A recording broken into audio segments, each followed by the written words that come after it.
Hi everyone, welcome back to my channel. My name is Heather and today I'm going to talk you through my September TBR.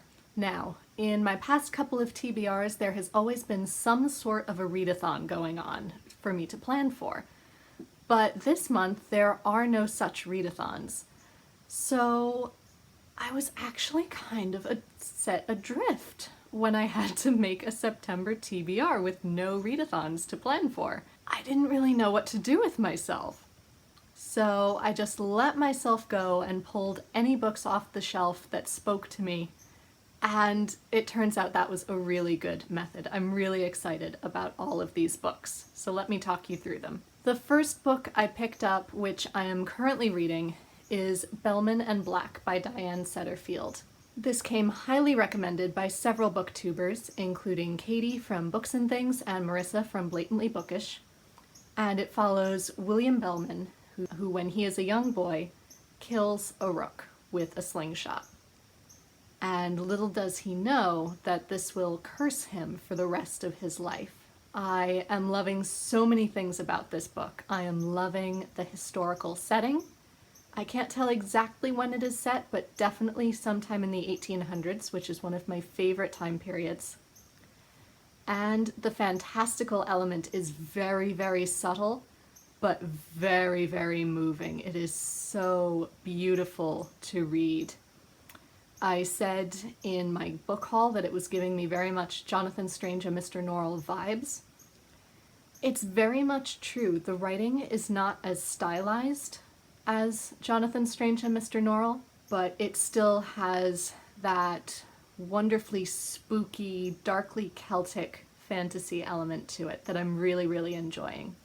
Next, as you all know, for each month I have set myself the challenge of reading at least one classic and at least one nonfiction book.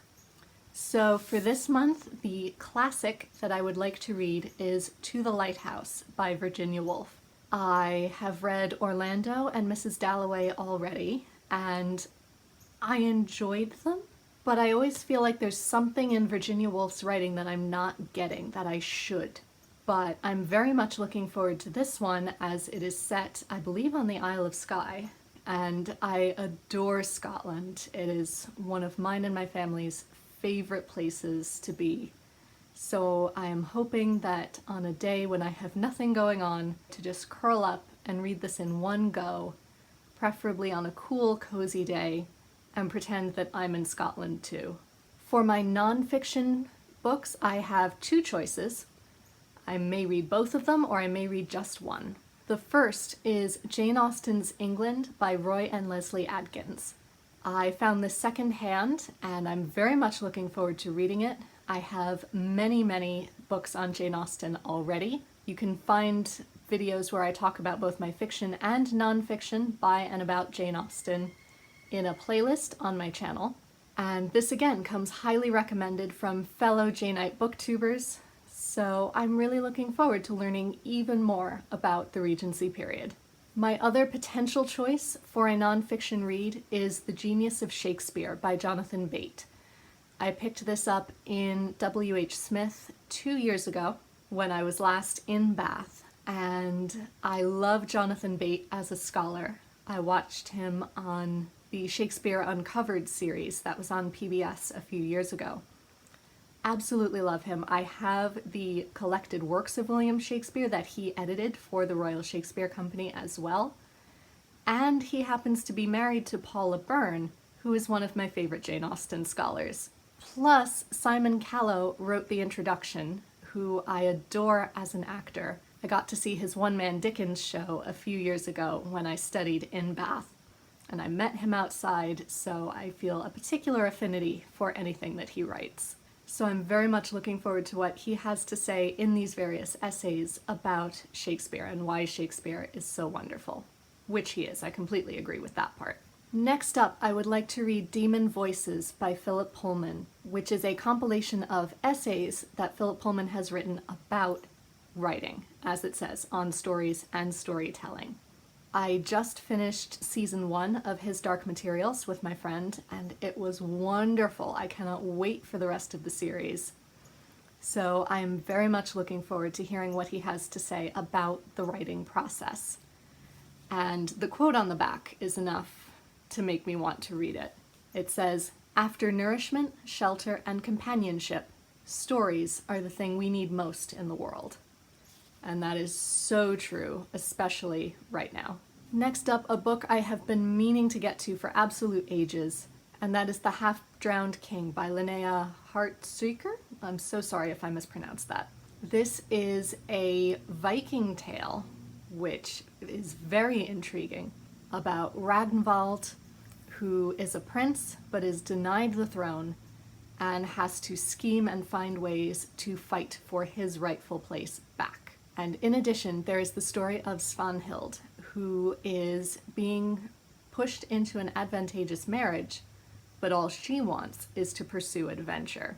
This sounds absolutely incredible, a sweeping adventure tale. It's being compared to Game of Thrones, which I can see in terms of adventure, but I'm not sure if that means that there is a fantasy element as well. But I'm very, very excited to find out.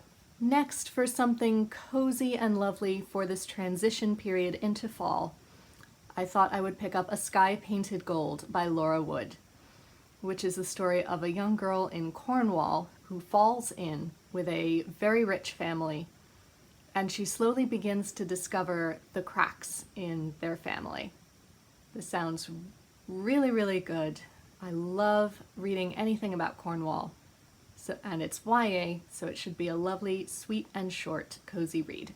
Next, I also chose She Rises by Kate Worsley, which I had never heard of before. I've never heard of the author, but it sounds absolutely incredible. It's the story of Louise, who lives in 1740s and goes to a port town to seek adventure and finds employment as the lady's maid to a captain's daughter, and adventure does indeed find them both after that.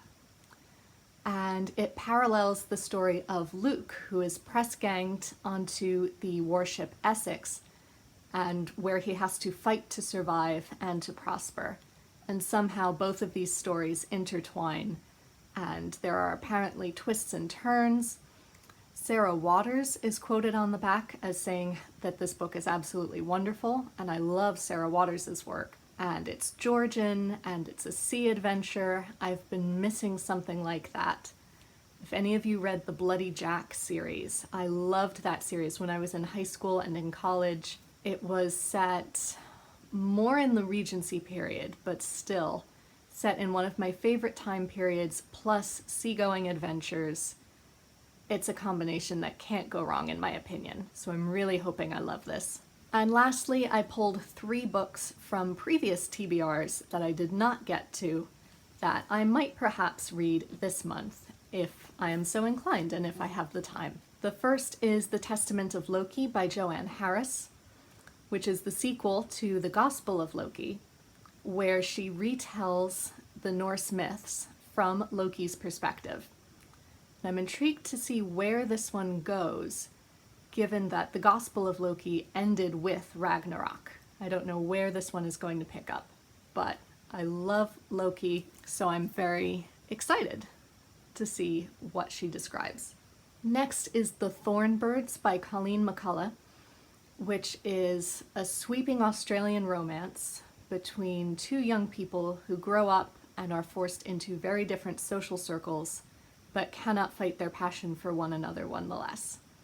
Made more complicated, as you can tell by the cover, by the fact that Ralph grows up to become a priest. And lastly, I'm hoping to read The Skin I'm In so I can return it to my coworker that lent it to me.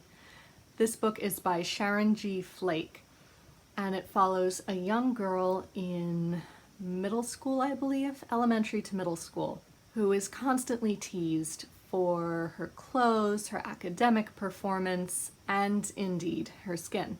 But this year she has a new teacher who has some sort of pigmentation disorder, which means she has a large white patch on her face, even though her teacher is also black. And so this sets an example to the young girls who realize that, well, if Miss Saunders can love the skin she's in, why can't I love the skin that I'm in? And this sounds very hopeful, really important, especially right now, but always. So I'm really hoping to read it for that reason, in addition to being a good friend and returning borrowed books. So those are all of the books that I would like to read in the month of September. Please let me know down below if you have read any of these books and loved them. Don't necessarily tell me if you hated them just yet. Wait till my wrap up. Have you never heard of any of these books and you'd like to know more? Let me know down below. I would love to talk to you about any and all things. And until next time, be safe, be well, and happy reading. Bye everyone.